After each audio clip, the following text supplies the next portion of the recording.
Hello student, I am Rupesh Kamarwar, lecturer in mechanical engineering department.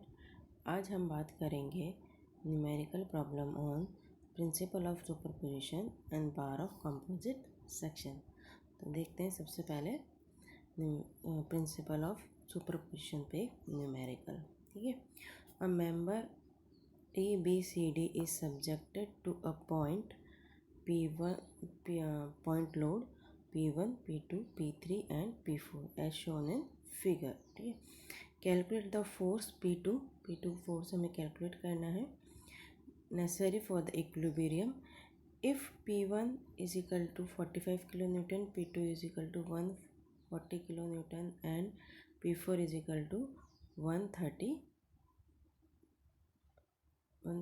kilo Newton. Determine the total elongation of the member assuming the modulus of elasticity to be 2.1 into 10 raised to power 6 in 5 newton per mm square. ठीक है, तो given हमें क्या है, that is A1 to 625 mm square. ये area हमको given है, figure के अंदर देखिए एरिया हमको गिवन है सभी पार्ट्स का। एंड देन उसके बाद में लेंथ हमको गिवन है, तो सबकी A1 L2 A2 L2। ठीक है, इस तरह से हमको सारी चीज़ें गिवन है, तो सबकी हमने यूनिट एक ही कर ली है। अगर हमें कोई भी यूनिट अगर अलग मिले तो हम उनको यूनिट को चेंज कर देंगे। ठीक है, देन वैल्यू ऑफ P2 हमको निकालनी है। तो P2 इक्विलिब्रियम के लिए हमको क्या करना पड़ेगा, इक्विलिब्रियम के जो भी हमारे एक साइड वाले फोर्स है, मतलब आउट जाने वाले फोर्स को हम एक साथ रख देंगे, इन जाने वाले फोर्सेस को हम एक साथ, एक डायरेक्शन के फोर्सेस को हम एक साथ और दूसरे डायरेक्शन को हम एक साथ कर देंगे। ठीक है, तो देखिए P1 की जो डायरेक्शन है वो है हमारी यहाँ पे। ठीक है, और जो P3 की डायरेक्शन है वो भी हमारी है ये। ठीक है, तो हमने इन दोनों को एक साइड कर दिया। एंड P2 की डायरेक्शन है हमारी ये और P4 की डायरेक्शन है हमारे पास में ये। सबकी वैल्यू पुट कर देंगे। देन पुट करने के बाद में हमारे पास में P2 का वैल्यू आ जाएगा। P1 हमारे पास में 45 किलो न्यूटन, P3 हमारे पास में 140 किलो न्यूटन एंड P4 है हमारे पास में 130 किलो न्यूटन। इस रखने के बाद में जो हमारा P2 का वैल्यू आएगा वो आएगा हमारा 365 किलो न्यूटन। तो क्या होगा हमारा, the force 365 kilo newton acting at point B is split into two forces of 45 kilo newton and 325 kilo newton.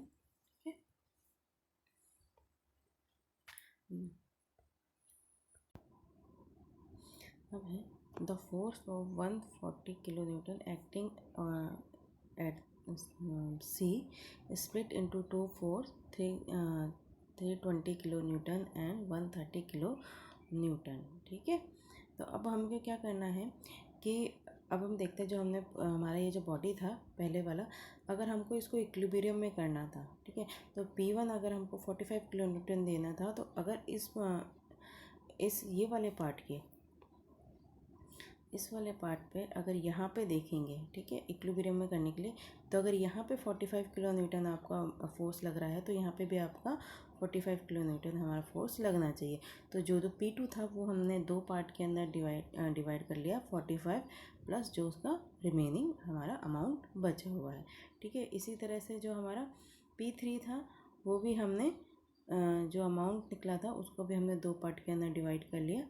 ठीक है, और उसको फोर्स करने के बाद में जो हमारा इक्विलिब्रियम कंडीशन जो हमारी निकली है पर बॉडी की, वो निकली है हमारी, अगर हम ए बी पे करेंगे तो 45 किलो न्यूटन हमारा और 45 किलो न्यूटन हमारा बी पॉइंट पे। इसी तरह से 320 किलो न्यूटन हमारा पॉइंट बी पे, जो दोनों का इंटरसेक्शन था। अगर सेकंड बॉडी की बात करेंगे तो ये निकलेगा, एंड थर्ड बॉडी की बात करेंगे तो हमारे पास में ये फोर्स हमारा निकलेगा।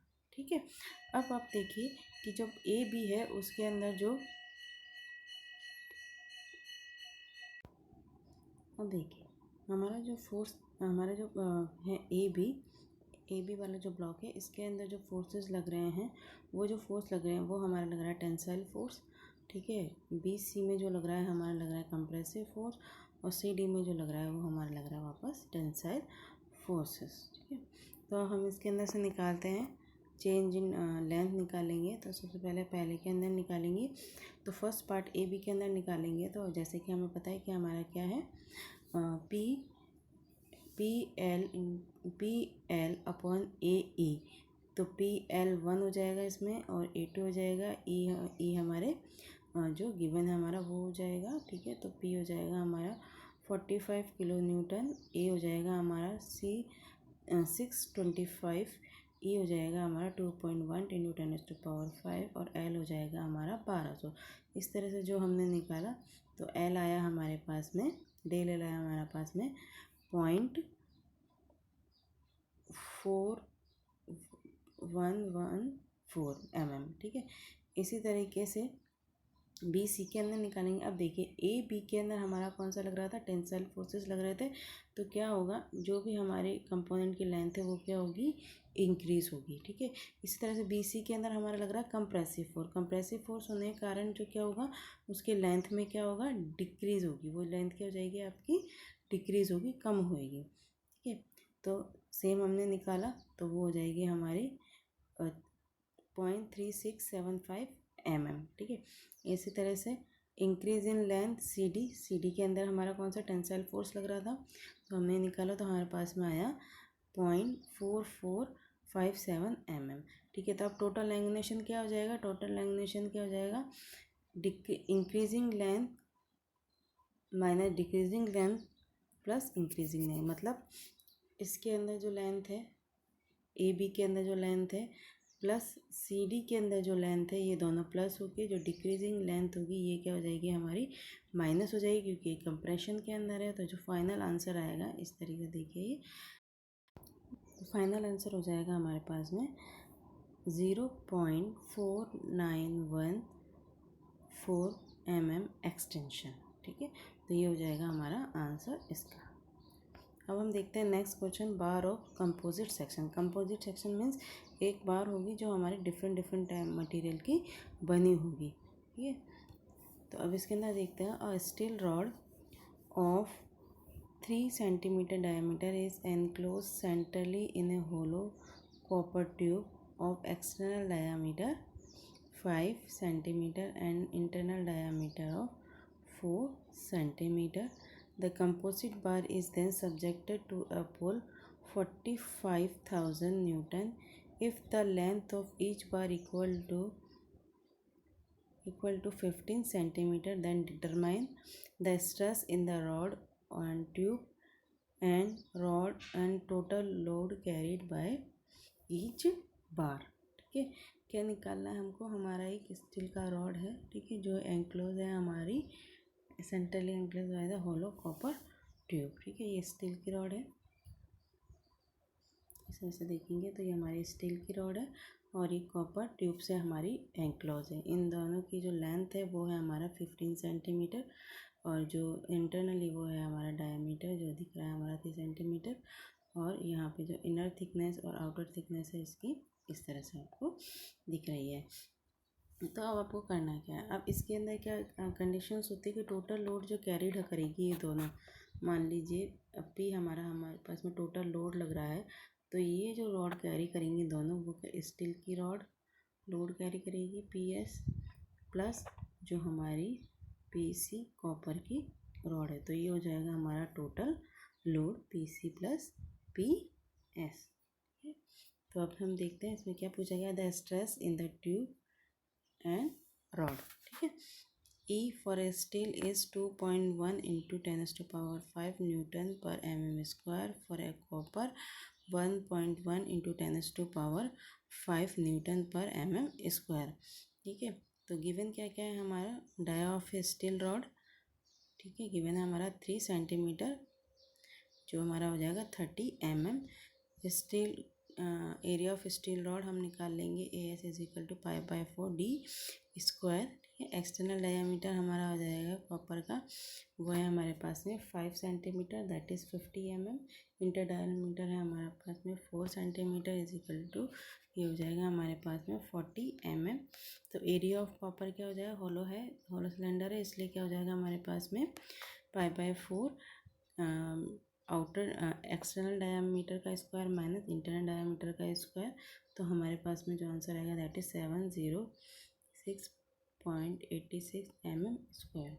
ठीक है, एंड फुल ऑफ कंपोजिट बार क्या है हमारे पास में 45 किलो न्यूटन, 45,000 न्यूटन। ठीक है, length of the each bar is 15 centimetre. Young modulus of steel हमको गिवन है 2.1 × 10⁻²।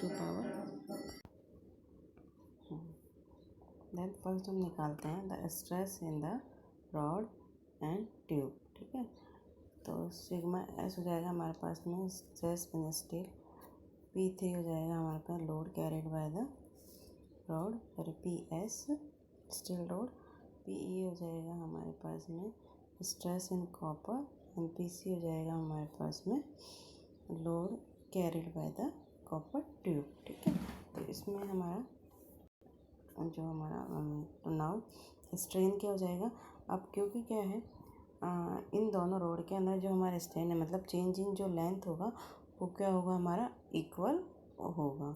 ठीक है, तो अगर हम देखेंगे तो दैट इज स्ट्रेन हो जाएगा सिग्मा एस और ई एस। ठीक है, सिग्मा सी ई सी। ठीक है, इस तरह से हम निकालेंगे तो हमारे पास में सिग्मा एस का वैल्यू हमारे पास में in terms of sigma C आ जाएगा। ठीक है, तो स्ट्रेस होता है हमारा लोड अपॉन एरिया। ठीक है, तो लोड हमारा आ जाएगा स्ट्रेस इनटू एरिया। इस तरह से जो टोटल लोड था हमारे पास में, जो मैंने आपको पहले बताया था, जो टोटल लोड था,